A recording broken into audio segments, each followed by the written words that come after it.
Welcome back to Sprague Homestead. Today we're going to be talking about some of the biggest mistakes that new chicken keepers make. So one of the first mistakes that we see is people who go run down to the feed store, and we've already seen a bunch of that this spring, and take home chicks and they aren't really prepared for them. They don't understand the requirements of how to raise chicks. We've seen everything from people who don't understand that they need heat until they're, fully feathered out at 6 to 8 weeks. To not understanding what to feed them, to not understanding how fast they grow and what the housing requirements are. So the very first mistake we're going to mention is not doing enough research.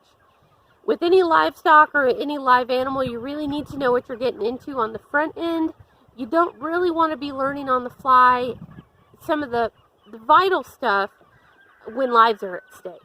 Now, chicken keeping, turkey keeping, rabbit keeping, yes, there's going to be a fair amount of that you're going to learn as you go, but the basics need to be something that you know and understand before you bring that animal home. The next thing that we see that's been a big mistake is choosing the wrong breed. So when we lived in Mississippi, a lot of the chickens that we saw people bring home were things like Wyandottes and other breeds that are really more acclimated to cold weather. So when you get them down into the south, they get really, really hot and they have a whole lot of problems. Now up here we have just the opposite. We see a lot of people who choose a lot of the big Asiatic, bigger combed breeds that just don't really do well here in our winters. They might survive our warmer summers, but they really don't do very well in the long run. Another issue with choosing the wrong breed is if you plan to be breeding your own meat, you probably don't want to pick something like a Leghorn. Now, we've seen a couple of people have sent me messages about this very thing where they bought Leghorns because the feed store said they're phenomenal layers, and they wanted to know what kind of rooster to put onto them to make good meat chickens. The answer is nothing. Unfortunately, a Leghorn is a very, very tiny bird overall. They're built for maximum egg production, so you're not going to be able to get the meat that you're looking for. You can cross a bigger dual purpose onto them, and you might see improvement, but you're really not going to see the meaty carcass that you'll get out of something like a Wyandotte or an Orpington or something like that that's a true dual purpose breed. The next biggest mistake is getting more chickens than you need. For some reason, people always think they need a ton of birds and they don't really understand how many eggs a chicken will lay. And most of your breeds are going to put out anywhere from 5 to 6 eggs a week when they first start laying. That's in your dual purpose stuff. So you want to pick, a number of chickens that you can keep up with. Nothing's worse than being overrun with eggs and having nothing to do with them. Now, if you're going to be able to sell eggs to friends and family members, that's a whole nother animal. You might be able to, have 24 hens. But I get that request a lot when people are buying chicks from us, especially when I was doing sex links and we knew darn well that they were hens. People would come and say, well, I'm going to need 24 chickens for a family of 4. So you really need to you need to kind of do some research on your breed, but you need to pick the right amount of chickens for you so that you're not wasting a bunch and you're not feeding a bunch of stuff that you're not going to get any return out of. So one of the next biggest mistakes is improper housing. Either not enough square footage or not the right materials. Now, chickens are pretty easy to keep. You don't have to do a lot for them, but they do need to have good ventilation. They need to have a really good tight run. And we see a lot of people who want to build things out of chicken wire. Now, chicken wire is only really good at keeping chickens in. It's not made for keeping predators out. So you really want to make sure that you're building your coop or buying a coop that's made of the right materials. Now, we're really cold in the winter and we don't have an insulated coop. We don't need one. We've chosen breeds that don't frostbite and that are more winter hardy. But if you're somewhere that's regularly sub-zero, you may have to look at either insulating your coop or putting a heat lamp in, which I'm not crazy about, but something to keep the chickens warm. But you need to know that, and you need to make sure that you've got the right housing. Chicken manure in particular is very wet, so ventilation is a huge deal. So even in the most cold winters, you've still got to have good airflow. So proper housing is definitely something you need to look into and make sure that you're getting the right thing in the front. So one of the next biggest mistakes is the wrong feed. For some reason, people seem to move birds through feed way faster than they should. I was actually at the feed store not too long ago, and a lady in front of me was trying to buy layer feed already for 2-month-old chicks. This actually causes a calcium problem because layer feed tends to have a higher calcium level. And the concern with that is that higher calcium can eventually lead to organ trouble down the road. So with your chicks, you really need to keep them on a chick starter. Our feed store offers something called hatch to hen. So we can actually feed the same thing all the way to actual hatch, or rather actual lay. The other thing you can do, there are other intermediate steps.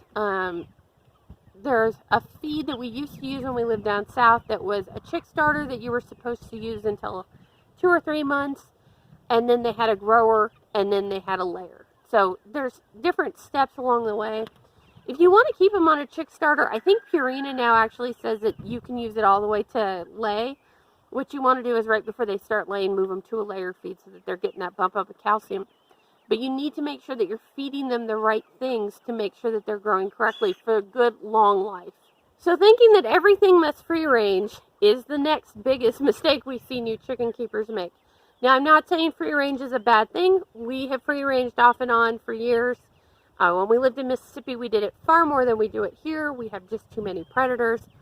But, you know, free ranging is great if you know that you can do it. If you have good perimeter fences, you don't have a lot of predators, and you've taken precautions. What we see a lot of times is people who haven't done any of that or aren't waiting until the chicks are fully feathered and they're kicking them out and they're getting wet, they're getting drafty, they're getting picked off. Or people who bring in fully grown birds, don't give them any time in an actual run to get established in an area, and they can't understand why they're roosting in trees and they're getting picked off. Free range is great once you're set up for it. That means that the chickens need to have a coop and a run and somewhere to be to kind of learn where the area is. And they also need to be kept safe from predators. Your job as a chicken keeper is absolutely to keep those chickens safe first and foremost. So while free ranging is great and it does keep your feed bills low, you've got to make sure it's being done appropriately. Not everything can free range and not everything can free range all the time. Mixing flocks too soon or without any kind of prep work is another mistake we see new chicken keepers make. And what I mean by this is people who buy, 3 chickens here and 4 chickens there, and they bring them all home and they stick them in a coop and they don't understand why they're fighting. Well, the term pecking order really comes from chickens. Chickens establish an order within their flock. When you throw a bunch of chickens in together, they're going to fight for dominance, and unfortunately, chickens are pretty cannibalistic and they will turn on each other. This happens a lot when you have chickens of different ages. We see a lot of people who pick up a couple older hens and then get chicks and try and put them in and don't understand why the hens are killing them. You can mix flocks. I've done it successfully a number of times. You have to do your research and understand exactly how to do it.